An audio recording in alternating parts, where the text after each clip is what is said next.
এটা হচ্ছে লতা ফুল গাছ। দেখেন কত সুন্দর দেখতে, চিরল চিরল পাতা, এবং কি এই গাছের যে ফুলগুলো আছে সেগুলো কিন্তু অনেক ছোট, দেখতে এত সুন্দর চমৎকার লাগে সেটা বলার বাহিরে। এটা হচ্ছে লতা ফুল গাছ।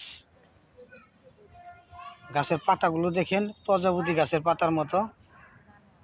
তো এগুলো ফুল মানুষের ঘরবাড়ির উপরে থাকে, গেটের উপরে, বিশেষ করে গেটের উপরে বেশি হয় এই চমৎকার ফুলগুলো দেখেন।